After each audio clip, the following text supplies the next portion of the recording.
business he also describes fully. He is in the contracting, transportation, real estate, and every other business out of which he can make money. He has no office. His headquarters is the county courthouse bootblack stand. There he receives his constituents, transacts his general business, and pours forth his philosophy. Plunkitt has been one of the great powers in Tammany Hall for a quarter of a century. While he was in the Assembly and the State Senate, he was one of the most influential members, and introduced the bills that provided for the outlying parks of New York City, the Harlem River Speedway, the Washington Bridge, the 155th Street Viaduct, the grading of 8th Avenue north of 57th Street, additions to the Museum of Natural History, the West Side Court, and many other important public improvements. He is one of the closest friends and most valued advisers of Charles F. Murphy, leader of Tammany Hall. William L. Riordan.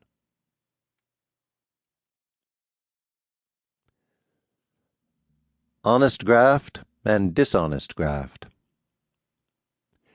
Everybody is talking these days about Tammany men growing rich on graft, but nobody thinks of drawing the distinction between honest graft and dishonest graft. There's all the difference in the world between the two. Yes, many of our men have grown rich in politics. I have myself. I've made a big fortune out of the game, and I'm getting richer every day. But I've not gone in for dishonest graft. Blackmailing gamblers, saloon keepers, disorderly people, etc. And neither has any of the men who have made big fortunes in politics. There's an honest graft, and I'm an example of how it works.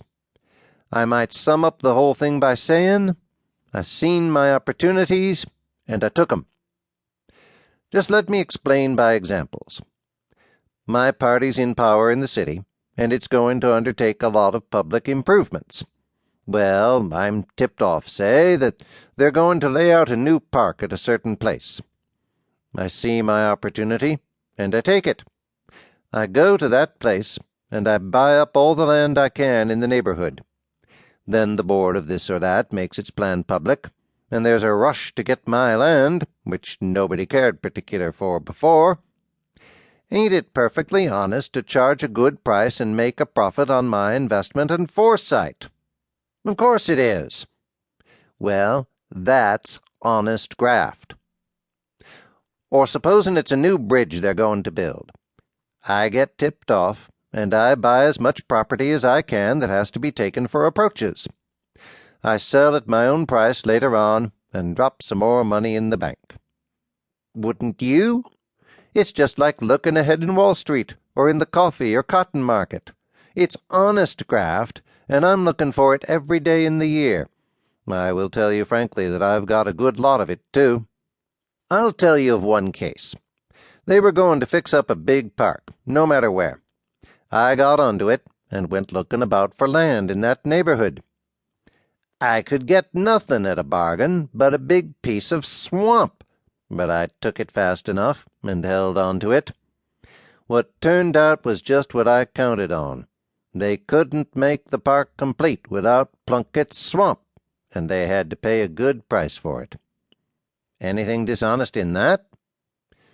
Up in the watershed I made some money, too. I bought up several bits of land there some years ago, and made a pretty good guess that they would be bought up for water purposes later by the city. Somehow I always guessed about right, and shouldn't I enjoy the profit of my foresight? It was rather amusing when the condemnation commissioners came along and found piece after piece of the land in the name of George Plunkitt of the 15th Assembly District, New York City. They wondered how I knew just what to buy.